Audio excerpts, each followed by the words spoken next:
শুভেচ্ছা আমন্ত্রণ খেলাধুলা নিয়ে ইন্ডিপেন্ডেন্ট টেলিভিশনের নিয়মিত আয়োজন যত খেলায়। বিসিবি সভাপতি ফারুক আহমেদ আর পরিচালক নাজমুল আবেদিন ফাহিমের দ্বন্দ্বকে সরাসরি লজ্জাজনক বলেছেন সাবেক পরিচালক খালেদ মাহমুদ সুজন। তার মতে নতুন বোর্ড যে স্বপ্ন নিয়ে যাত্রা শুরু করে তা বাধাগ্রস্ত হচ্ছে স্বার্থের সংঘাতে। মাঠের চাইতে মাঠের বাইরের ইস্যুতে বেকায়দায় বিসিবি। প্রেসিডেন্ট বক্সে সভাপতি ফারুক ও পরিচালক ফাহিমের দ্বন্দ্ব প্রকাশ্যে আসায় সমালোচনার ঝড় চারপাশে। দুজনের মতবিরোধ নিয়ে টালমাটাল ক্রিকেট বোর্ড। বিসিবির সীমাবদ্ধতা নিয়ে বিস্তর সমালোচনা হচ্ছে। সাবেক বোর্ড পরিচালক সুজন লজ্জিত সভাপতি পরিচালকের বিবাদে। দুজনের দ্বন্দ্বে বিব্রত তিনি। ফারুক ভাই ফাহিম ভাই দুজনেই অনেক সিনিয়র মানুষ এবং ফাহিম ভাই তো ডেফিনেটলি আমাদের সবার গুরু, আমাদের ক্রিকেট প্রশিক্ষক বা আমাদের সাথে অনেক বছর, এবং উনি এত বিচক্ষণ মানুষ। উনি এটা পাবলিক করবেন কেন? উনি যদি মনে করেন যে উনি তার সম্মান পাচ্ছেন না, উনি ওনার দায়িত্ব বুঝে পাচ্ছেন না, ওনার এত সমস্যা, ফারুক ভাইয়ের সাথে ডাইরেক্ট কথা বলবেন 1-to-1। সুজনের কাছে এই বিবাদের দায় নাজমুল আবেদিন ফাহিমের। ক্ষমতা বন্টনে এই পরিচালক লাভ ক্ষতির পরিমাণ হিসাব করছেন বলে মত তার। এরা দুজনই ক্রিকেটার, এবং তাহলে আমাদের ক্রিকেটারদের মানুষ কি ভাববে যে আসলে তো আমরা আমাদের নিজের স্বার্থের জন্য পড়ে যাই। তার মানে এই কথাটা ভাবাটা তো খুবই স্বাভাবিক হয়ে যাচ্ছে। আমাদের সব ক্রিকেটারের জন্য তো এটা খুবই লজ্জাজনক একটা ব্যাপার আমি মনে করি। কম পরিচালক নিয়ে বোর্ড পরিচালনা করা কঠিন। পরিচালকদের দায়িত্ব বন্টন করে দিলে স্বার্থের সংঘাত এড়ানো সম্ভব। আর এতগুলো অল্প ডাইরেক্টর দিয়ে ফারুক ভাইয়ের জন্য হয়তো বোর্ড চালানো কষ্টই হচ্ছে। সেটা কেন ফারুক ভাই নতুন ডাইরেক্টরদেরকে নিচ্ছেন না, বা যাদের কোনো নিতে চান নিয়ে নিলেই পারেন। তাদের এই যে ইগো প্রবলেম বা তাদের এই যে কারাকারির প্রবলেম চলতেছে, যে কে প্রেসিডেন্ট হবেন বা কে অপারেশনের চেয়ারম্যান হবেন বা কে ডেভেলপমেন্টের চেয়ারম্যান হবেন, ইটস ভেরি ফানি অ্যান্ড লজ্জাজনক আমাদের ক্রিকেটের জন্য।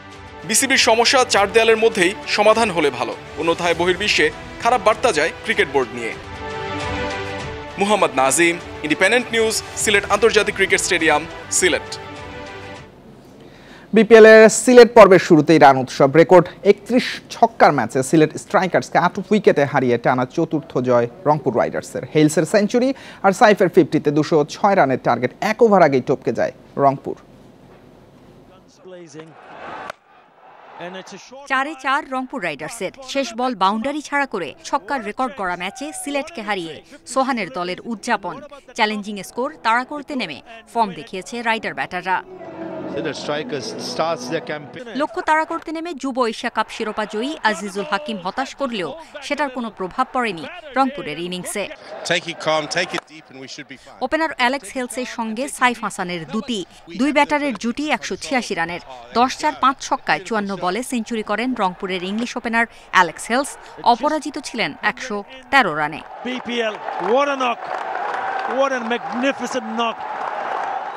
31 বলে 50 ছুঁয়েছেন সাইফ হাসান। ক্যারিয়ার সেরা 80 রানে এ ব্যাটার সাজঘরে ফিরলে বাকিটা সময় হেলসের সঙ্গী ছিলেন ইফতেখার। মাত্র 2 উইকেটের খরচায় 1 ওভার হাতে রেখেই ম্যাচ জিতে নেয় রংপুর রাইডার্স। এর আগে টস হেরে ব্যাটিংয়ে নেমে দুর্দান্ত শুরু রনি তালুকদার ও জর্জ মুন্সের। পাওয়ার প্লেতে বোর্ডে ওঠে 1 উইকেটে 55 রান। আকিব জাবেদের বলে মুন্সে 18 রানে ফেরার আগে রনির সঙ্গে জুটি করেন 47 রানের। ওয়ান ডাউনে নামা জাকির হাসানের সঙ্গে ছন্দময় ব্যাটিং রনি তালুকদারের। 6-4-3-6 30 বলে 50 ছুঁয়েছেন ওপেনার রনি। দলীয় 88 রানে আউট হওয়ার আগে 54 রানের ইনিংস খেলেন। ওয়ান ডাউনে নামা জাকির হাসানও 4 ওভার বাউন্ডারিতে 36 বলে 50 করেন। সিলেটের আইরিশ তারকা পল স্টার্লিং 16তে আউট হলে জোন্সের সঙ্গে সমান তালে এগিয়েছে জাকের আলীর ব্যাট। 38 রানে জোন্স ও 20 রানে অপরাজিত ছিলেন জাকের। নির্ধারিত ওভারে 5 উইকেটে 205 রানের টোটাল পায় সিলেট। Farida Bakhtiyara, independent news. দিনের দ্বিতীয় ম্যাচে দুর্বার রাজশাহীকে 7 উইকেটে হারিয়েছে ফরচুন বরিশাল। তামিমের নৈপুণ্যে 169 রানের টার্গেট 15 বল আগে টপকে যায় বরিশাল। টসেরে ব্যাটিংয়ে নামে রাজশাহী। ওপেনার হারিসের বিদায় 22 করে জিশান ও বিজয়ের জুটিতে আসে 55। জিশান করেন 38 রান, বিজয় আর ইয়াসিরও থামেন 30-এর ঘরে। শেষ দিকে আকবরের 15 রানের ক্যামিওতে 168 তোলে রাজশাহী। জবাবে চতুর্থ ওভারে 3 রানে আউট প্রীতম কুমার। 11 বলে 24 করে ফেরেন কাইল মেয়ার্স। এক প্রান্তে তামিমের ঝোড়ো ব্যাটিং এগিয়ে দেয় বরিশালকে। হতাশ করেছেন তাওহিদ হৃদয়। তামিম 50 করেন 28 বলে। মুশফিকের সঙ্গে তার অবিচ্ছিন্ন জুটিতে সহজ জয় বরিশালের। 48 বলে 86 রানে অপরাজিত থাকেন তামিম। মুশফিক 24 বলে করেন 34 রান।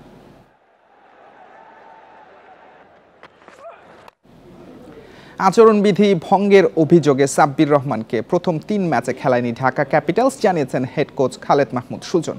ড্রাফটে দল না পাওয়া মোসাদ্দেক সৈকতকে নিয়ে মিডল অর্ডারের দুর্বলতা কাটাতে চায় ফ্র্যাঞ্চাইজিটি। সুযোগ পেয়ে উচ্ছ্বসিত মোসাদ্দেক সর্বোচ্চ দিয়ে দলে অবদান রাখতে চান।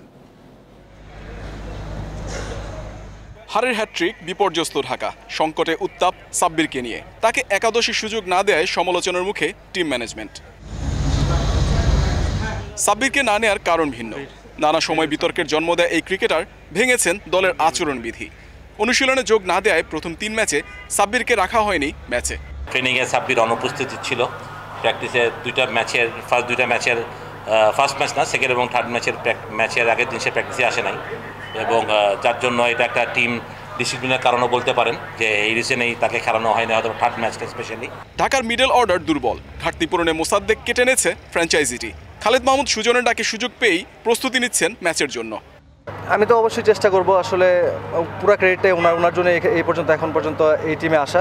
সো চেষ্টা করব যে ওনার যে এক্সপেকটেশন আমার প্রতি, আমি সেটা ফুলফিল করার চেষ্টা করব। সাব্বিরের খেলার সম্ভাবনা কমেছে মোসাদ্দেকের অন্তর্ভুক্তিতে, তবে সেসব নিয়ে না ভেবে সুযোগের অপেক্ষায় আছেন এই অলরাউন্ডার। ব্যর্থতার বৃত্ত ভাঙতে অবদান রাখতে চান। একটা প্লেয়ারের একটা ইয়ার বা একটা সিজন খারাপ যাইতে পারে, সো ওইটা নিয়ে আমি একেবারেই চিন্তিত না। আসলে আমি চিন্তা করতেছি যে যখনই অপরচুনিটিস আসবে তখন অবশ্যই ভালো খেলার, যখন সুযোগ পাবো চেষ্টা করব টিমকে কন্ট্রিবিউট করার, এবং আমার নিজের পারফরমেন্সের দিকে অবশ্যই আমার সেই ফোকাসটুকু থাকবে যে আমি যতটুকু ভালো এখানে করতে পারবো, নেক্সটে আমার ডোরগুলো ওপেন হতে থাকবে। বিদেশির চেয়ে দেশি অধিনায়ক হলে দলের জন্য ভালো হতো মনে করেন মোসাদ্দেক। মুহাম্মদ নাজিম, ইন্ডিপেন্ডেন্ট নিউজ, সিলেট আন্তর্জাতিক ক্রিকেট স্টেডিয়াম, সিলেট।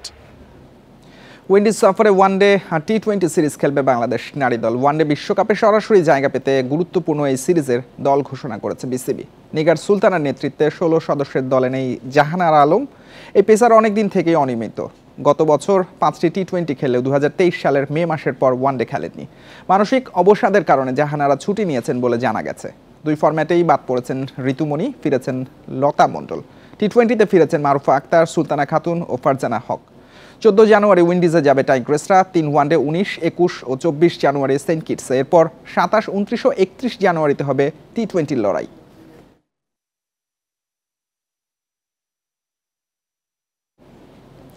খো-খো বিশ্বকাপে অংশগ্রহণ নিয়ে চলছে ফেডারেশনের টালবাহানা। আগের জাতীয় দলের সবাইকে বাদ দিয়ে নতুন করে দল গড়া হয়েছে।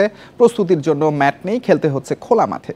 এমন অব্যবস্থাপনার মধ্যেও প্রথম বিশ্বকাপে ভালো করার আশাবাদ ফেডারেশন কর্তাদের।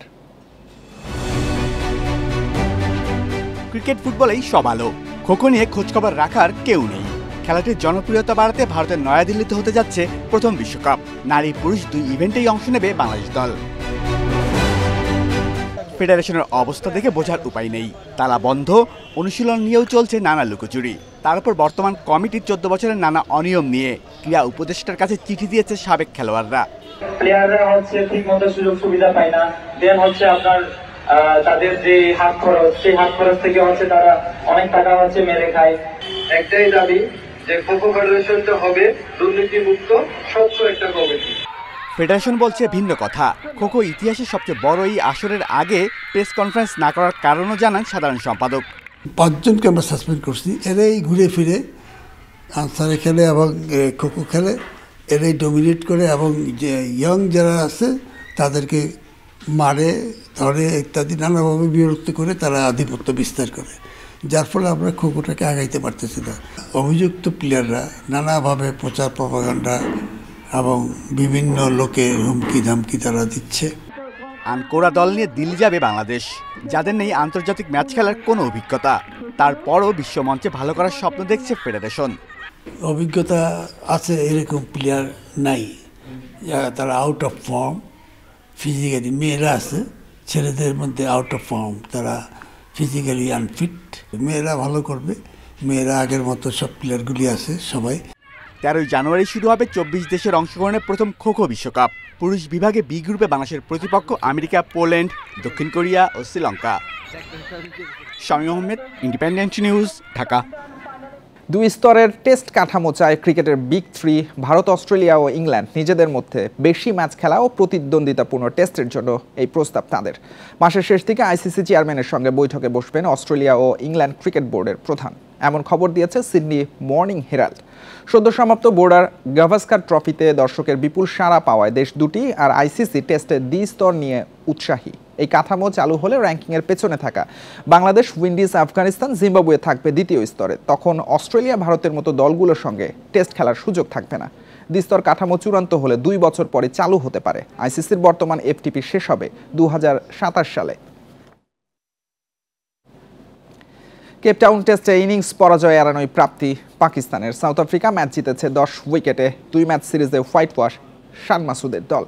ফলোঅনে পড়ে দ্বিতীয় ইনিংসে দারুণ ব্যাটিং করে পাকিস্তান। 1 উইকেটে 213 রান নিয়ে দিন শুরু করে সফরকারী দল। শান মাসুদ থামেন 145 করে। বাকিরা সেট হয়ে ইনিংস লম্বা করতে পারেননি। রিজওয়ান আর আগা সালমান থামেন 40-এর ঘরে।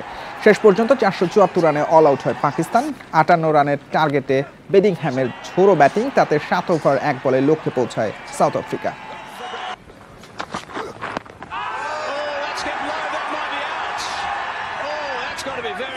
Now Varane is going to be a key.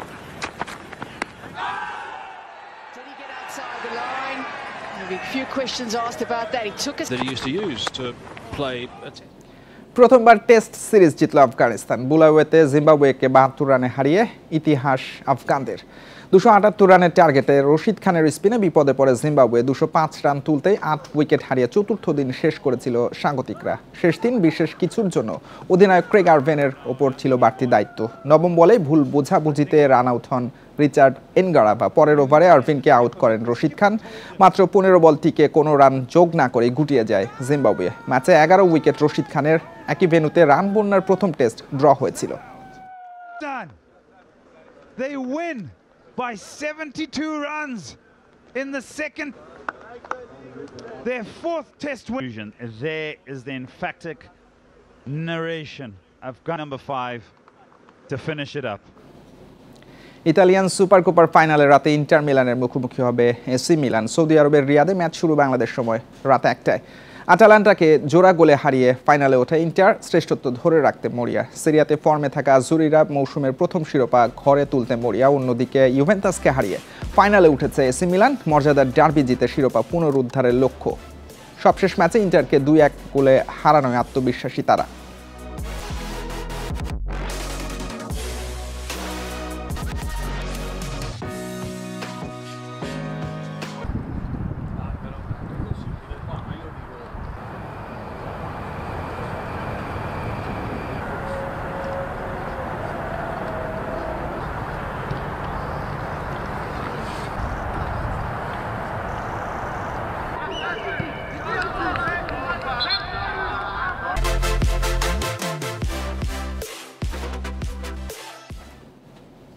এই ছিল আজকের যত খেলায়। ইন্ডিপেন্ডেন্ট টেলিভিশনে সব খবর বিস্তারিত জানতে চোখ রাখুন ফেসবুক, ইউটিউব এবং এক্সে।